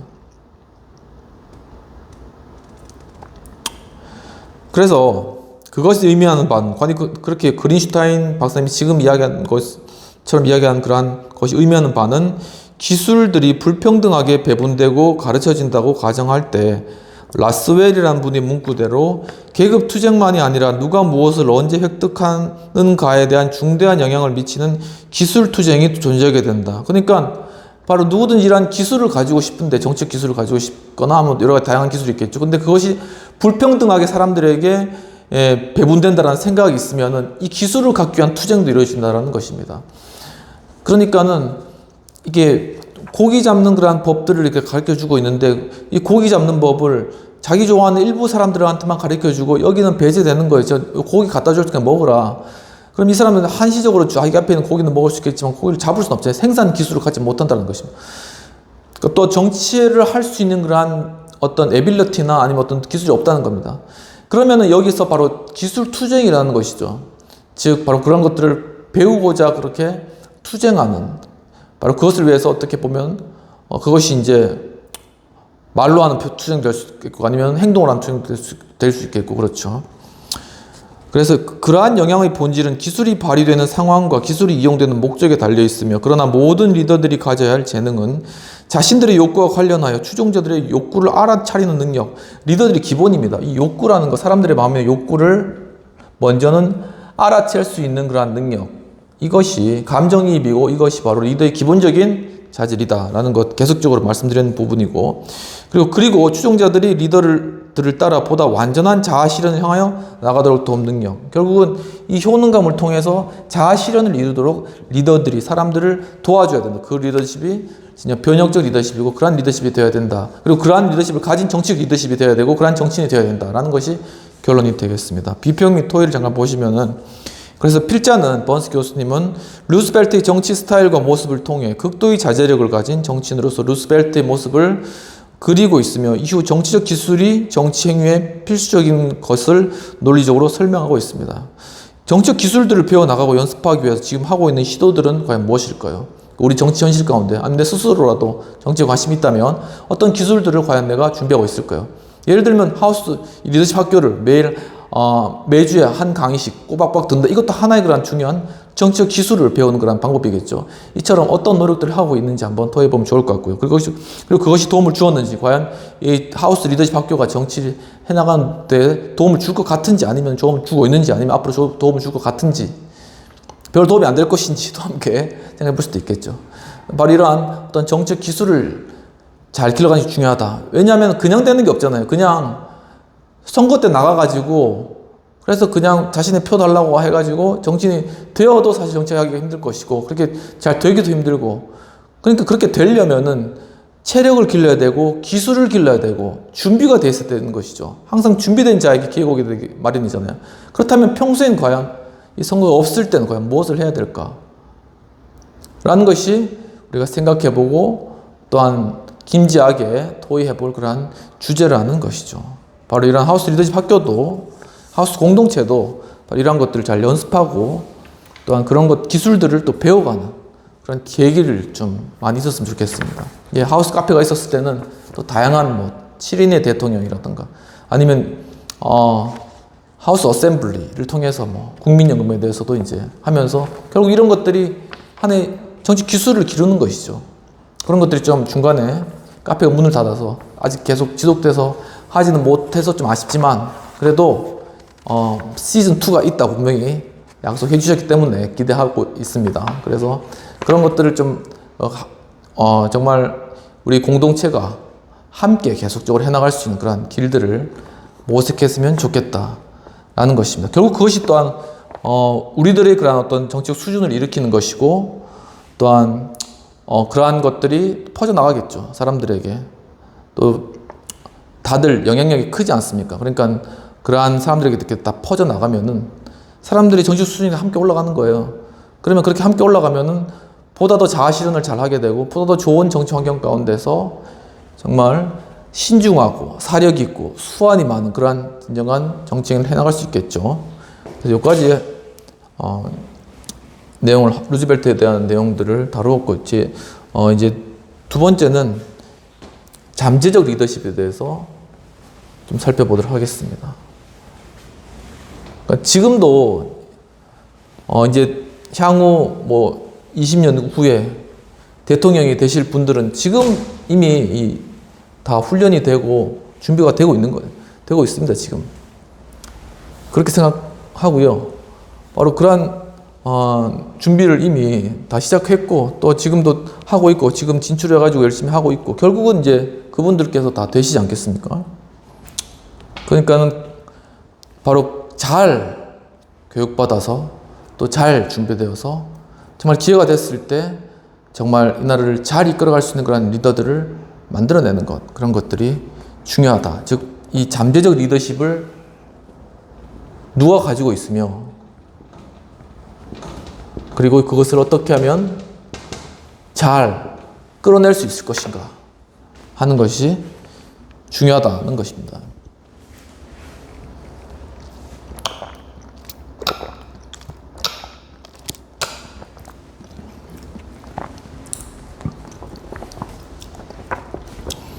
야심의 배태 중에 잠재적 리더십 부분. 이 자아실현이라는 것이 처음에 나오네요. 자아실현. 하는 사람들을 자아실현자. 자아실현자들은 그들의 성장 능력과 유연성, 창조성, 유능함 때문에 모든 차원에서 잠재적 리더라고 하고 있습니다. 과연 잠재적 리더는 뭐냐? 창조적이고, 그리고 유연하다. 어떤 상황에 대해서. 갈대처럼 유연하다. 그리고 또 능력이 있다. 유능하다. 이것 때문에 이 사람들이 잠재적 리더십이라는 것이죠. 자아 실현하는 사람들에게는 이런 것들이 있다는 것. 창조적이고 유연하고 유능함. 자아를 실현하고자 하는 그런 동기가 큰 사람. 바로 이러한 사람들이 결국은 나중에 잠재적 리더십이 된다는 것입니다. 그처럼 자아 실현이라는 개념은 리더십의 과정을 이해하는데 유용하면서도 강력한 개념입니다. 그러나 리더십이 적용하면 타인과의 상호 실현보다는 자아 실현을 이렇게 과도하게 강조하기 때문에 좀 무의미해지기도 하는 것입니다. 이 자아 실현만 있는 것이 아니라 상호 실현도 있다는 것이죠. 결국은 혼자만 커나가는 것이 아니라 함께 커가고 서로 소통하면서 스스로 공동체를 실현해 나간다는 것이죠. 스미스의 불평대로 메슬로의 견해는 거의 생물학적인데, 도토리는 참나무가 되는 방향으로 가게 된다고 말하거나, 또는 호랑이는 호랑이다워지는 방향으로 나간다고 진술될 수 있는 것처럼, 메슬로는 인간이 그 자신의 본성상보다 완전한 존재와 보다 완전한 인간성의 실현을 지향할 수밖에 없다고 말하기 때문입니다. 즉, 메슬로는 바로 인간이라는 것은 결국은 보다 높은 행복을 추구할 수밖에 없다. 그리고 결국은 자신의 가치를 실현하기를 원하는 존재다라는 것이죠. 그러니까 그쪽 방향으로 잘 나가고 개발시켜주는 것이 맞다라는 거죠. 그리고 그것이 결국은 인간의 어떤 궁극적 목적을 갖는 행복의 추구, 바로 그것에 부합하다라는 것입니다. 그렇다면 모든 사람이 그렇게 하느냐? 그렇지 않잖아요. 그런 사람은 자신의 자아 실현을 하고자 하는 욕구는 있지만 무엇인가에 그것이 막혀 있거나 뒤에서 뭐가 잡고 있거나 아니면 제대로 된 환경이 아니거나 해서 그것이 잘 안 된다는 것이죠. 바로 그러한 사람들에게 그러한 것들을 풀어주고, 그리고 그 사람들이 자아 실현을 잘 해나갈 수 있도록 돕는 바로 그러한 역할들을 이 리더십, 변혁적 리더십, 정치적 리더십이 해나가야 된다는 것이죠. 사회 각 분야에 그런 부분들이 있겠죠. 경제적인 부분, 정치적인 부분, 문화적인 부분, 다양한 부분, 학교에서 교육적인 부분도 있었고, 다양한 부분에서 그런 것들이 있다는 것입니다. 그래서 인간주의적 심리학자들은 내적 요인들보다는 자아를 실현하고자 하는 자와 타인과의 어떤 상호작용에서 나타나는 자아실현을 더 많이 목격해 왔는데, 이러한 자아실현은 타인에 대한 관대한 이해, 그리고 타인에 대한 개방적이고 포용하는 태도, 그들 자신을 반성적 자각 속에서 이해하는 능력, 그리고 문제들에 대한 상대적으로 합리적이고 순리적인 접근 속에서 확고하게 이제 떠오른다고 합니다. 그리고 번스 교수님께서는 잠재적 리더로서의 자아실현자에게 가장 현저한 특징은 뭐냐면은 매슬로의 자아실현이 개념을 넘어선다고 보고, 그것은 타인과 환경으로부터 배우는 능력, 즉 가르침을 받을 수 있는 그들의 능력이라고 이야기하고 있습니다. 즉 바로 이러한 자아실현에서 잠재적 리더로서 커나가는 사람은 바로 여러 타인과 환경으로부터 배울 수 있는 사람이라는 거예요. 그리고 그만큼 받을 수 있는 능력이라는 것입니다. 정보를 처리할 수 있는 능력이 되겠죠. 그리고 그러한 능력은 타인에 의해서 협박당하지 않고 타인의 말을 경청하고 그들의 가르침에 따를 수 있으며, 또한 타인에게 의존하되 지나치게 의존하지 않으며, 또 타인을 애정과 한편 분별력 모두를 가지고 판단하는 능력을 필요로 한다고 보았습니다. 그것이 무엇이겠습니까? 즉 밸런싱이죠. 밸런싱. 균형을 맞춘다는 거죠. 뭐든 과도하게 하지 않는다는 거죠. 사람들에게 의지는 하지만은 과도하게 의지하지 않는다는 것이죠. 사람들을 사랑으로 대하긴 하지만 그 가운데서 분별력을 가지고 대하는 것. 이러한 능력들이 바로 잠재적 리더에게 필요한 부분들이다라고 하는 것입니다. 그리고 성장과 적절함에 필요한 외적 영향을 거부하지 않고 창조적일 수 있는 자율성을 충분히 가져야 하는데, 자아실현은 결국 지도받는 자로부터 지도받을 수 있는 능력을 의미한다라고 이야기했습니다. 리더로부터 어떤 것을 받을 수 있는 그런 능력이라는 것이죠. 리더들이 잠재적 추종자들의 욕구를 이해하고 그들의 관점을 취하며 어떤 물질적 도움이나 안정, 존경 같은 대중적인 욕구에 반응할 수 있게 하는 것이 이러한 종류의 자아실현이다라는 것을 이야기하고 있습니다.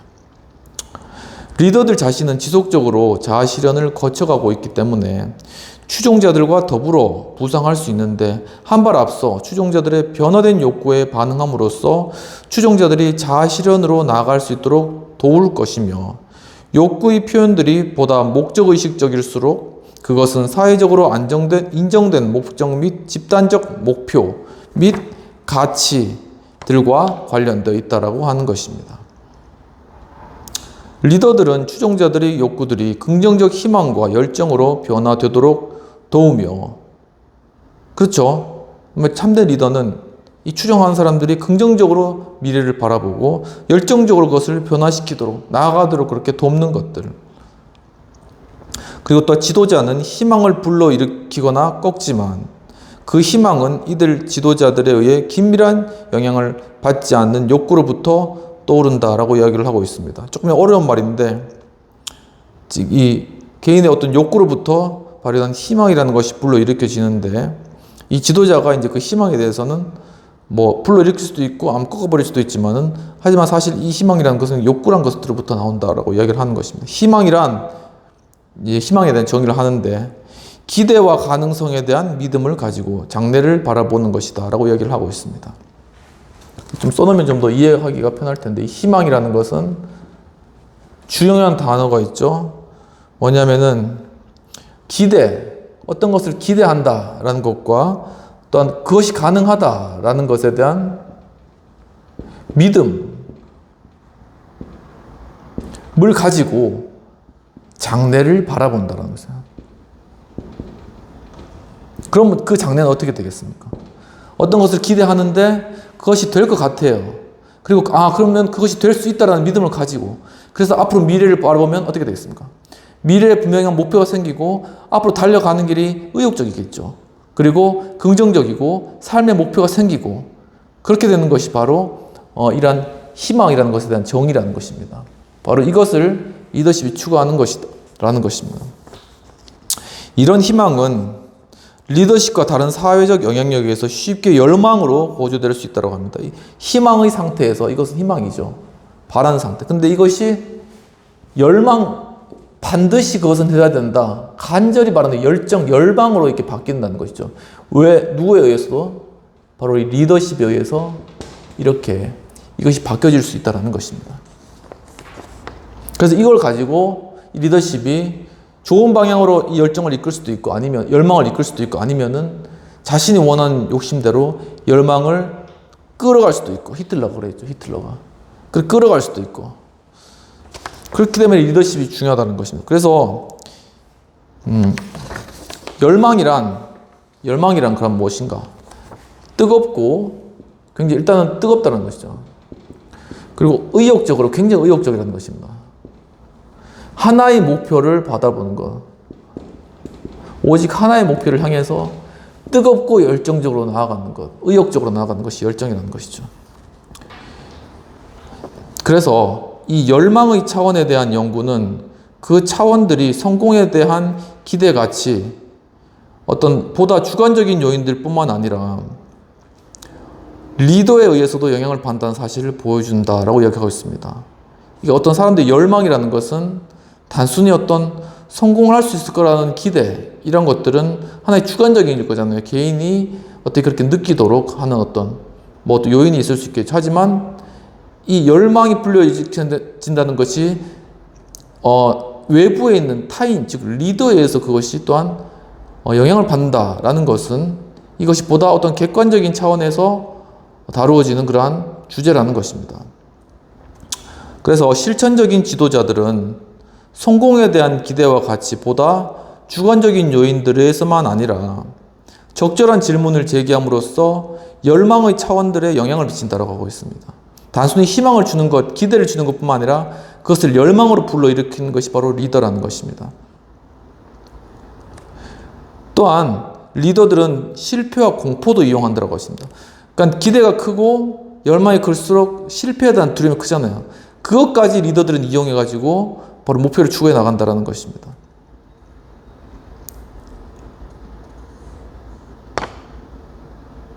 그래서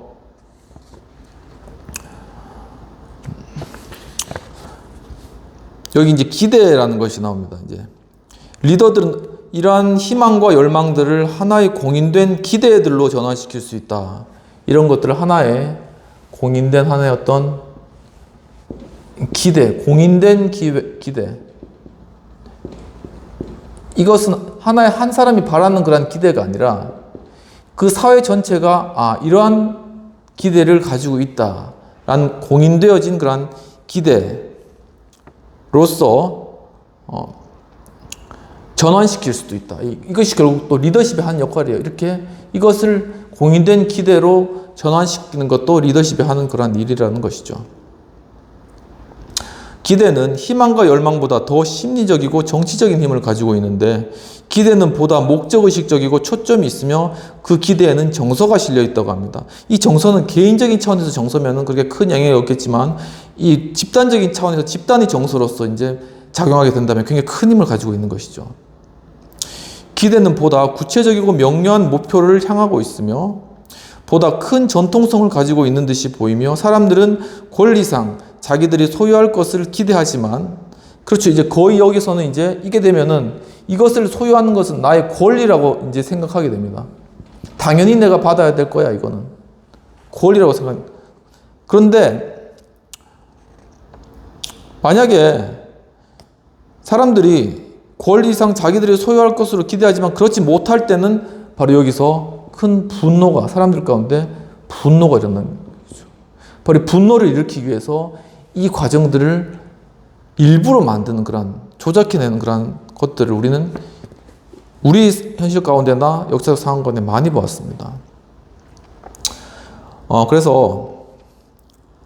그리고 그들은 가능하다고 생각하는 것의 범위를 또한 넓힌다고 합니다. 그리고 이 기대는 점점 더 넓어진다는 거예요. 이렇게 넓이를 넓혀진다는 것입니다. 이 기대는. 이러한 모든 요인, 마치 특히 마지막 요인, 이 기대와 같은 그러한 마지막 요인은 두 개의 효과를 더 가지고 있는데, 이러한 요인들은 강화된 기대들의 실현 가능성이 줄어들거나 전혀 없을 경우에는 상호 연관되어 대중들에게 극도의 박탈감을 조성하는 상황을 만들고, 그리하여 혁명 이론들은 대중의 기대와 실제 얻는 것 사이의 격차가 점점 더 확대되는 것을 결정적인 조건으로 강조하고 있다는 것입니다. 여기서 바로 뭐가 나타나면 혁명이라는 것이 나타나는 거죠. 혁명. 이 혁명을, 이 리더들이, 혁명을 이끈 리더가 있을 거 아니에요. 이 리더들은 이미 이 공인된 커져버린 이런 기대감과 실제로 그들이 받을 수 있는 그러한 기대, 실제적인 기대 차이에 이 간격이 이제 벌어지고 있다. 너희가 이것을 받을 권리도 있고 가능성도 많았지만 지금은 그것을 실현하기는 어렵고 너희가 받지 못할 가능성이 크다. 그럼 포기할 거냐? 그럼 거기서 이제 극도의 박탈감을 느끼는 거죠. 그리고 이제 이 사람들이 폭발하면서 혁명으로 나오게 된다는 것입니다. 그래서 데이비스 박사가 주장하듯 일상적으로 충족된 어떤 기본적인 욕구라도 갑자기 충족되지 않게 되면 폭력은 점점 더 개연적이 되는데, 거 박사님의 주장에 따르면 사회의 중요한 부분들이 그들의 가치 기대와 환경의 가치 능력 사이의 괴리를 알아차릴 때 혁명이 발생한다고 합니다. 즉 어떠한 가치 기대는 어떠한 것에 대해서 가치 있는 것에 대해서 그냥 기대를 하는 것이죠. 하지만 가치 기대, 여기 하지만 이게 환경, 가치 환경의 가치 능력, 그 사람이 실제로 주어진 그런 환경의 어떤 이 가치를 추구할 수 있는 능력 자체는 기대는 높은데 능력이 떨어졌을 때 바로 여기서 이 사이에서 바로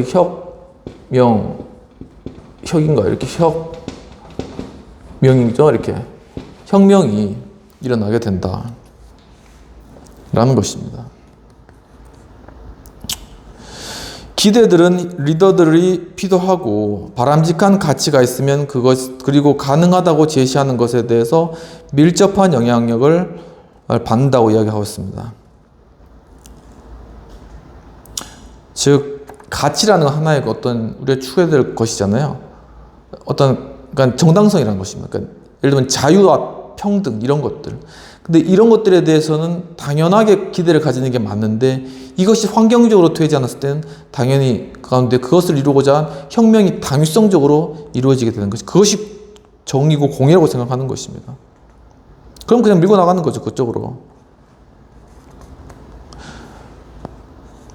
바로 거기서 혁명이 발생한다라는 것인데, 리더십은 경제적이고 사회적인 기대를 정치적인 요구, 즉 정부에 대해 직접적으로 주장하는 요청으로 전환시키는 데 있어서 매우 중요한 역할을 하며, 이 단계는 원하는 것을 욕구를 희망과 열정으로, 그리고 열망을 기대로 전환시키는 긴 과정의 논리적이고 피할 수 없는 정점인 듯 보여준다라는 것입니다. 그러니까 여러 경제적이나 사회적인 여러 다양한 그런 여러 기대 같은 거 있겠죠. 다양한 그런 기대. 이런 기대가 있어요. 근데 그거를 가지고 이제 리더십이, 그래서 이제 이거를 직접적으로 요청으로, 이걸 가지고 결국은 바로 어떤 정부에 대해서 요청을 할 수 있는 순간까지 이걸 이렇게 하는데, 이렇게 기대를 바로 정부에 대한 요청까지 맞는데, 이게 단순하게 이렇게 되는 게 아니라 이 기대 자체가 바로 이렇게 희망과 열정을 거쳐가지고 이것이 공인된 기대로 와서, 이 공인된 기대가 결국은 이렇게 요청으로까지, 이게 굉장히 긴 그런 프로세스라는 겁니다.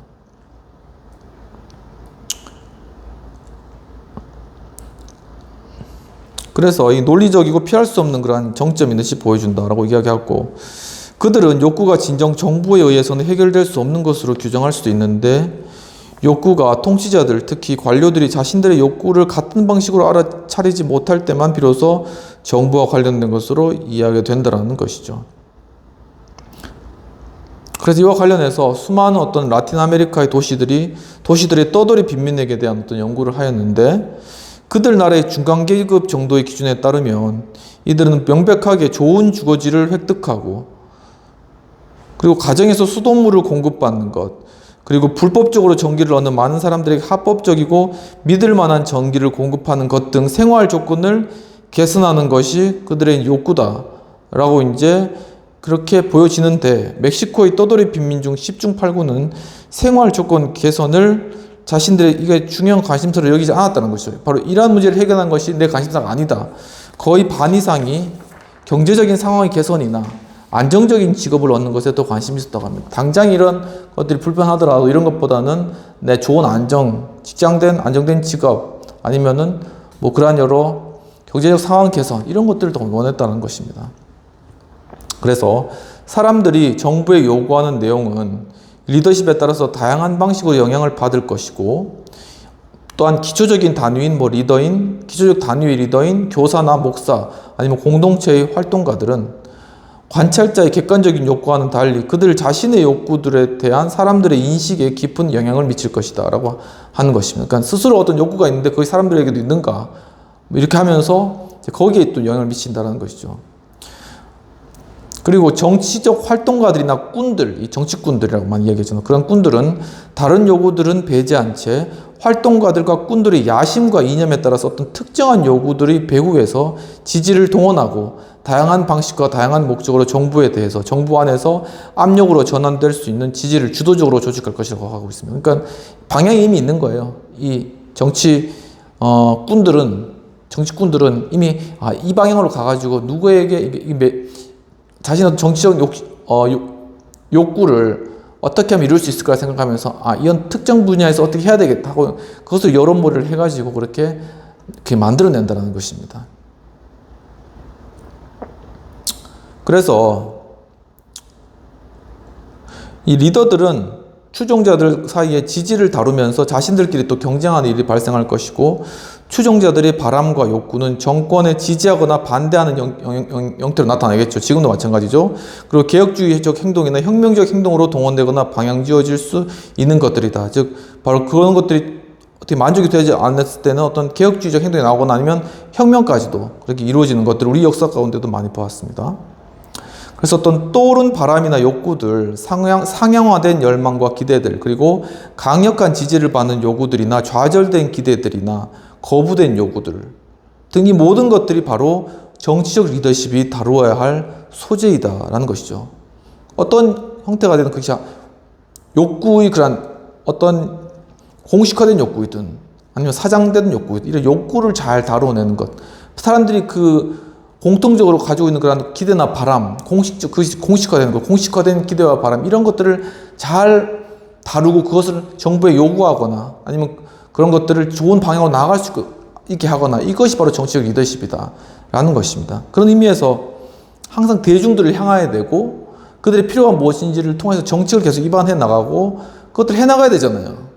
근데 이제 그렇게 이제 하지 않고 그냥 정파, 정당 이런 거에 빠져가지고 이제 서로 이제 싸우고 그리고 이제 그런 거에 많이 빠져 있으면은 지난 시간에 말씀드렸듯이 사람들의 정치적 관심이 떨어진다라는 그런 결과가 나왔습니다. 이처럼 바로 이런 부분들을 다루어야 된다는 것이고요. 그리고 이 요구들을 형성하고 다시 방향을 정하는 리더들의 능력은 전형적으로 제한되어 있다고 합니다. 왜냐하면 이런 것들은 일시적인 여론이나 유행이 아니라 인간들 사이에 깊이 기반해 있고 광범위하게 확산된 강력한 동기들로부터 직접 떠오르는 그런 요구들이기 때문에 그런 것들은 무시할 수 없는 것이죠. 이미 저변에 깔려있고 어떤 국민들, 사람들의 마음에 저변에 다 깔려있는 것입니다. 이것들로부터 욕구가 튀어나오는데 그것을 하나의 정치인이 그것을 그냥 마음대로 그 방향을 조정하거나 다룰 수 있겠습니까? 그러니까 그런 것들은 한 개인의 어떤 리더십이 하기 힘들다라는 것이죠. 리더십 자체가 정부의 공식적인 제도에 한정되어 있지 않고 사회의 모든 수준과 부문을 실제적으로 주도하는 것으로 보일 때에만 저차원의 욕구들은 고차원의 욕구로 변화시키고 정치적 요구를 고도화시킬 수 있다라는 것인데 이것은 리더십의 고된 실현을 통해서만 가능하다라고 그렇게 말씀하셨습니다. 그렇죠. 정말 이제 단순히 어떤 공식적인 제도, 정부에서 하는 거, 이렇게 얼마씩 실직하는 사람들 얼마씩 주고 이런 정책들 다양한 거 있지 않습니까? 아니면 육아 정책 이런 것들도 있는데 근데 이게 리더십이 단순히 거기에 매달려 가지고 그걸 어떻게 잘해줄까? 그걸 어떻게 좀 변화시킬까? 이런 수준에 있으면은 사람들의 욕구는 그냥 그 수준에 머무르는 것입니다. 하지만은 좀 더 리더십은 폭넓은 그런 상황 가운데서 그것뿐만 아니라 그런 정부의 그런 정책뿐만 아니라 공식적인 제도뿐만 아니라 사회 모든 수준과 부문을 실제로 주도하는, 그러니까 실제로 그런 뿐만 아니라 그거 관련된 실제적인 그러한 것들을 이루어 나가고 사람들이 여론을 형성해 나가고 그것을 운영해 나가고 하는 그러한 것들을, 그러한 모습들을 보였을 때 그 리더십에 대해서 사람들이 신뢰하고, 그리고 이제 사람들의 욕구가 단순히 자신이 먹고 사는 그런 문제의 그런 욕구를 떠나서 보다도 고차원적인 욕구로서 사람들의 그 욕구가 상향되어진다. 그리고 이러한 정치적 욕구가 더욱더 고도화된다 라는 것을 이야기하고 있는데, 여기선 리더십의 고된 시련이 필요하다. 우리 역사 속에서 보지 않았습니까? 아주 고된 시련이 있었죠. 바로 그러한 고된 시련을 통해서 이런 것들이 가능해졌다. 그래서 우리 과거에 그러한 여러 욕구들, 1차원적인 그런 여러 욕구들이 상당히 많이 해소되었다라는 것입니다. 그렇기 때문에 상당히 많은 부분에 있어서는 고차원적인 욕구를 추구하고 있는 그러한 상황이지만 저차원적인 그러한 욕구 역시도 여전히 남아있다. 그리고 욕구들이 지금 또 어떻게 보면 거꾸로 이제 내려가는 그러한 상황들도 많이 보여진다라는 것이죠. 그러니까는 후퇴하는 거예요. 그러니까 어떻게 하면 후퇴하지 않겠습니까? 바로 이렇게 리더십 학교 같은 것들 통해서 인식을 하고 계속 이런 것들을 퍼뜨려 나가면서 전반적인 수준을 끌어올려야 된다는 것이죠. 비평을 한번 해보도록 하겠습니다. 필자는 자아 실현을 리더십의 주된 어떤 요소로 생각하면서 제시하면서 이와 같은 고차원적인 욕구로 추종자들을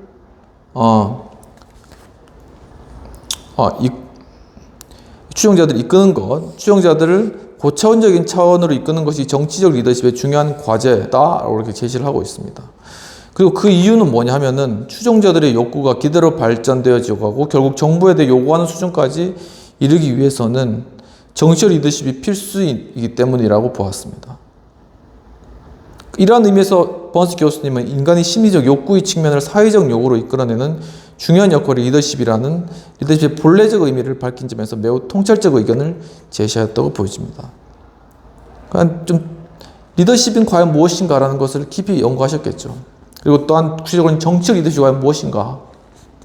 근데 그것은 결국은 바로 우리 개인으로 돌아가서 우리 개인의 이 욕구들이 합쳐지고 이 개인의 기대나 욕구들이 결국은 한의 어떤 사회적 기대, 어떤 열망으로 이러한 희망이라는 것이 열망으로 바뀌어지고 이 열망이 한의 공식화된 기대로 만들어지면서 이 공식화된 기대를 정부에 요구할 수 있는 것까지 이렇게 이끌어가는 것들, 이것이 바로 리더십이다라는 것인데, 바로 그것이 정치적 리더십이다. 그래서 이 정치적 리더십의 그런 모습들, 그런 것들 한 개인으로부터 시작해서 사회 그리고 국가에까지 이렇게 하는 이런 통찰적인 그런 부분들을 제시하고 계신다라는 것은 이 리더십 강의뿐만 아니라 나중에 역사적 리더십, 트랜스포메이션 리더십의 그 책, 지난번에 공부했던 그 책에도 여전히 동일하게 주장되는 부분들이고, 그래서 리더십의 개념에 대해서 좀 더 이제 이것이 리더십이구나라는 그런 것들, 인사이트를 우리에게 주고 계십니다. 그래서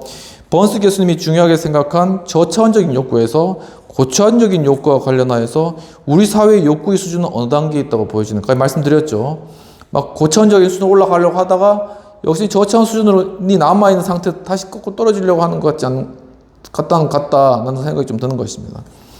그렇다면은 만약 아직 저차원적인 욕구의 수준에 머물러 있다면, 아니면 저차원 수준으로 떨어지고 있다면 이러한 욕구를 어떻게 하면 다시금 끌어올릴 수 있을까? 고차원적인 수준의 욕구를 끌어올릴 수 있을까?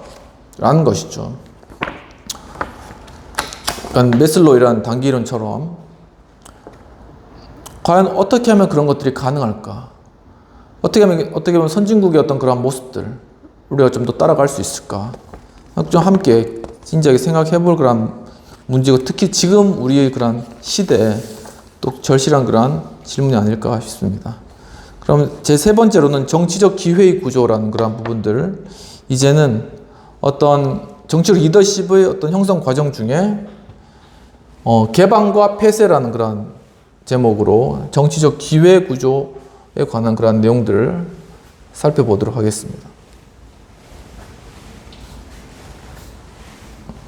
그러니까 지금 이제 처음 부분은 야심으로부터 시작해서 그것을 어떻게 사람들의 욕구를 이끌어내서 정부에 반영하는 등 이러한 리더십의 정치적 리더십 행위가 이루어지는가, 정치적 리더십이 무엇인가에 대해 다뤘다면, 그럼 그 리더십이 어떻게 그러면 이젠 사회적으로 자라날 수 있는가, 바로 어떤 정치 어떤 세계관에 실제로 편입될 수 있는가, 과연 그러한 환경과 여건이 마련되어 있는가라는 좀 사회학적인 측면에서 지금 다루고 계시는 그런 것입니다.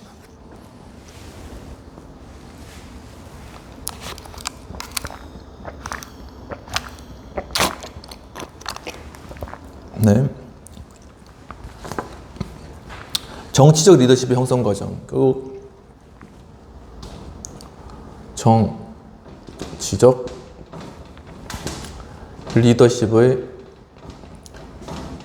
형성 과정 중에 개방과 폐쇄, 딱 제목 보면 아시겠죠?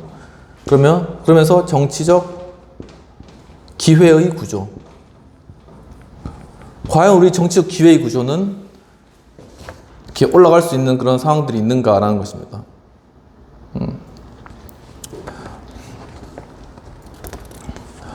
만약 어떤 거칠거나 섬세한 모든 형태의 어떤 야심이 리더십의 가장 강력한 동기라면, 리더란 단지 강력한 사회적, 심리적 영향력의 산물이 아니라는 점을 인정해야 되고, 그리고 그들은 자신의 목표를 자신을 둘러싸고 있는 정치적 기회구조의 현실과 연결시키기 위해 인지하려고 하며 사실을 수집하며 계산하는 존재라고 이야기를 하고 있습니다. 즉, 바로 리더십의 그러한 동기가 지금까지 다뤘듯이 야심이라고 하는 거예요. 리더십의 동기가 야심이다 라는 것이죠. 그리고 이것이 가장 강력한 동기다라는 것이죠. 그렇다면 이 리더라는 것은 단지 강력한 사회적, 심리적 영향력의 어떤 산물이 아니고 단순한 어떤 결과물이 아니라는 것이죠. 그리고 그들은 자신의 목표를 자신을 둘러싸고 있는 정치적 기회구조의 현실과 연결시키기 위해 인지하려고 하며 사실을 수집하고 계산하는 존재이다라고 하고 있습니다. 그러니까 이 개인적인 리더십이 야심을 가졌다면 이것은 바로 이제는 실제적으로 존재하는 정치적인 기회구조가 있잖아요. 우리나라에도 뭐 정당이 있을 것이고 정치로 진출할 수 있는 그런 길들이 있을 거 아니야. 뭐 국회에도 국회 이제 보좌관이 될 수도 있고 아무튼 그런 기회들이 있는데, 이런 정치적 기회구조와 어떻게 하면 연결이 될 것인가, 이 연결점을 구체적으로 모색하게 된다는 것이죠. 그래서 어떤 특별한 목표를 향한 동기는 사람들로 하여금 공직을 추구하도록 만들고, 그리고 다양한 공직들의 구조와 위험, 그리고 그 기회는 이 동기의 결과를 낳게 되고, 또한 그것들은 그들 자신만의 원동력을 가지게 된다라고 이야기를 하고 있습니다. 즉, 바로 야심을 가진 그러한 사람들은 결국 공직을 추구하겠죠.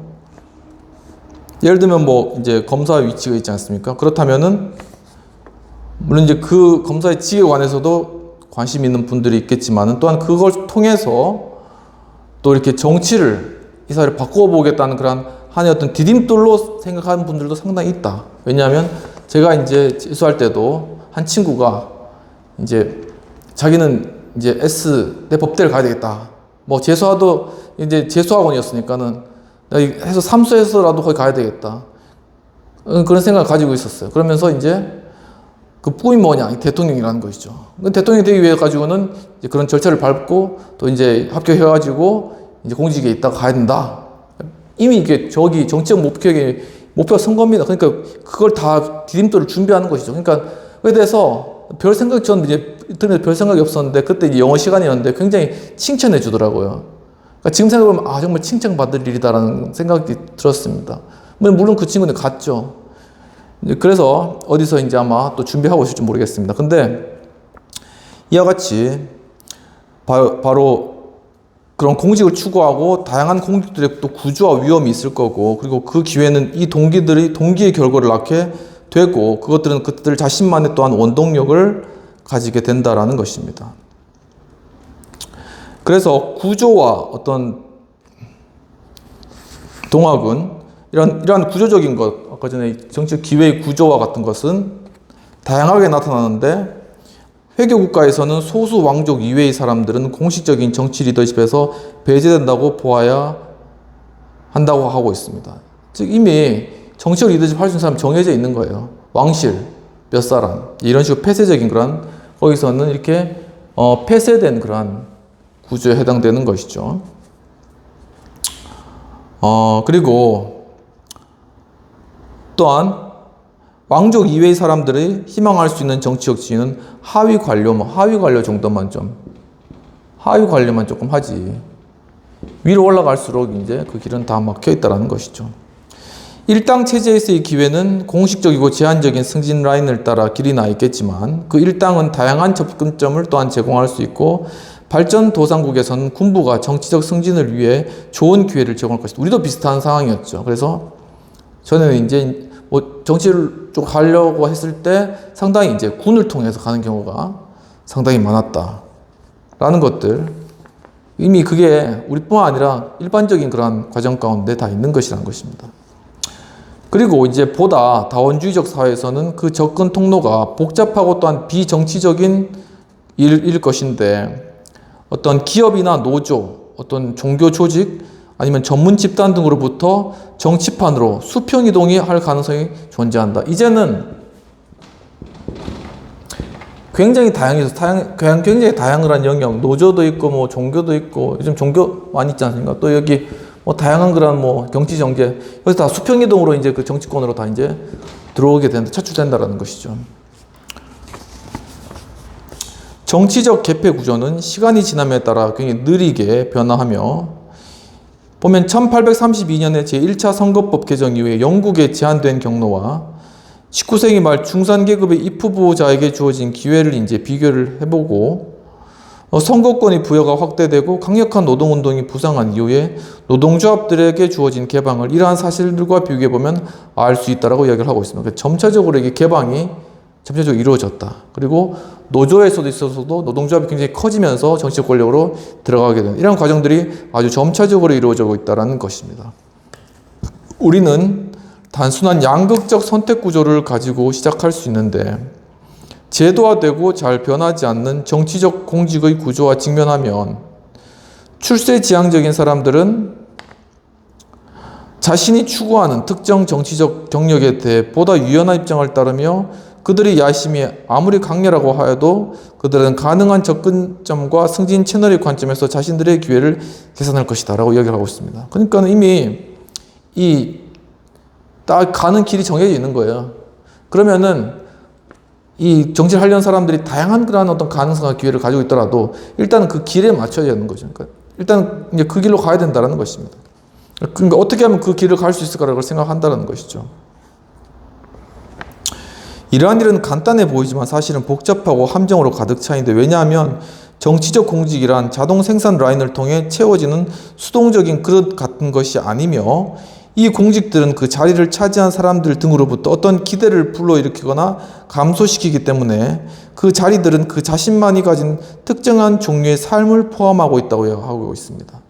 그러니까 어떤 공직 자리가 하나의 그냥 우리가 그냥 떨어지는 그냥 자리가 아니라, 거기에는 바로 어떤 사람들의 기대를 불러일으키는 그런 다양한 그러한 영역의 그러한 자리라는 것이 이 자리가. 그렇기 때문에 이것은 하나의 사람들의 다 삶을 포함하고 있는, 각 개인의 그러한 삶의 영역을 포함하고 있는 그런 자리라는 것입니다.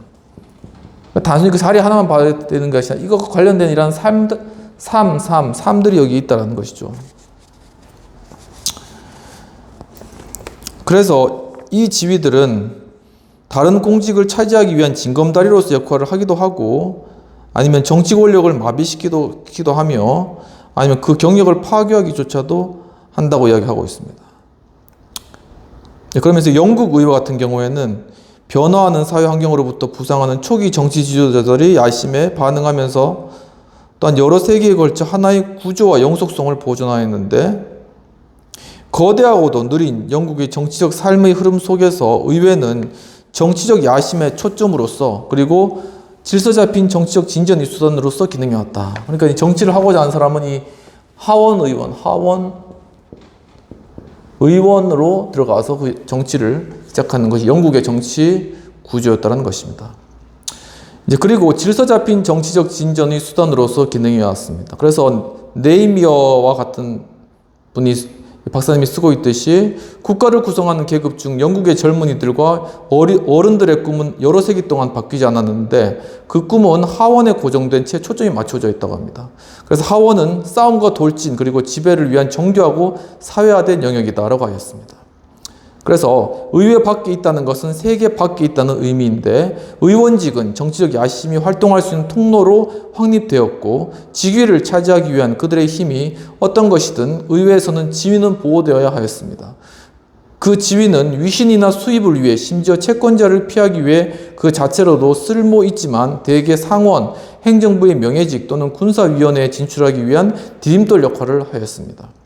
이와 관련해서 체스터필드 경은 1749년에 그의 아들에게 보낸 편지에서 내가 너희 나라에서 유명해지려면 너는 거기에서 두각을 나타내야 한다라고 그렇게 썼는데, 결국은 이 영국의 목표는 558명으로 이루어진 하원이었습니다. 정치적 야심을 추구한 사람들의 목표는 하원이 대다수는 잉글랜드에서 선출되었고, 스코틀랜드와 웨일스에서는 수십 명이 선출되었습니다. 잉글랜드에서는 의회의 대표권이 부와 인구 분포를 반영하고 있었기 때문에 남부에 편중되어 있었습니다. 영국 의회 선거구의 3분의 1은 항구였고, 대표가 과잉 선출된 남부의 주들은 적은 인구를 가진 많은 부패 선거구를 포함하고 있었습니다. 게리맨더링이라고 하죠. 네이미어에 따르면 부패 선거구는 부패의 원천이자 국가적 목적을 위한 실질적인 잉여의 원천이기도 하였는데, 전문적인 정치가와 공무원, 대상인들을 위한 직위들은 바로 이곳에서만 찾을 수 있었다고 합니다. 지금도 지방이 아닌 국가 수준의 후보자는 정당 조직들에 의해 그 지역구에 추천된다고 합니다. 18세기에는 이것이 부패 선거구들의 도움으로 이루어졌다라고 이렇게 이제 네이미어 교수님이 쓰고 계십니다. 19세기 중반부의 영국 의회는 정치적 야심의 중심지였고, 선거구는 점차적으로 확대되었지만 정치적 영향력이 있는 지위에 이르는 통로는 그렇지 못하였으며, 의원직은 여전히 값비싸고 부유한 토지 소유자들이 다수의 주에서 여전히 선거 선출 과정을 지배하였고, 제1차 개정선거법과 특히 제2차 개정선거법이 선출 과정과 대중의 여망 및 기대를 확대할 기회를 제공하였을 때 비로소 새로운 정치 세력이 존엄한 하원으로, 그리고 결국에 가서는 상원으로 진입하였다라고 이제 그 절차를 쓰면서, 이제 다음 시간에는 구체적으로 이 영국 의회가 어떻게 이 정치적 구조, 정치적 기회의 구조를 만들어가는지에 대해서 살펴보도록 하겠습니다. 비평과 토론을 하고 마칠 텐데요. 첫 번째, 비평 부분입니다. 이 번스 교수님은 정치적 리더십에서의 야심의 정치적 동기를 설명한 이후에 사회적으로 정치적 야심을 가진 사람들이 정치로 진출할 수 있는 구조를 가지고 있는가 하는 부분을 영국의 선거법 개정 과정을 통해서 이제 잘 보여주고 계시고, 다음 시간에 계속 이 부분을 설명해 나가실 그런 예정 가운데 있습니다. 그러면 토론 내용입니다. 우리 정치 현실 가운데 현 선거구 제도보다 많은 사람들이 자유롭게 정치에 참여하는 구조가, 우리 선거구가 과연 그러한 구조인가? 보다 공정하고 자유로운 선거구제는 없는지에 관련된 것이죠. 우리나라 300명 그런 국회의원이 있고, 그리고 이제 비례대표 뽑고, 지역구 뽑고, 그래서 이제 위성정당 만들어가지고 이렇게 하는 것이죠. 과연 그러한 구조들이 적합한가라는 것에 대해서 좀 계속 좀 논의해야 될 그런 부분들이 아닌가라는 그런 생각이 좀 드는 부분들이고요. 근데 여전히 참 제도적으로는 부족한 것 같습니다. 그리고 그것을 또 그것을 약간 악용해서 그렇게 하는 그런 경우도 많은 것 같고, 과연 국민들의 그러한 의견들이 잘 반영된 그러한 선거구제인가라는 생각도 참 많이 드는 것입니다. 하지만 뭐 완벽한 것이 있겠습니까? 계속 바꾸고 변경해 나가야 될 부분들이고, 가장 국민들의 의견을 잘 반영하는 그런 선거 형태로 나타나야 되겠죠. 그럼 그렇게 하려면 과연 우리가 무엇을 해야 될 것인가라는 부분들인데, 아직 우리나라 정치 역사가 짧기 때문에 좀 더 많은 그러한 연구와 또한 실제적인 시도들이 되어져야 한다라는 그러한 바람입니다.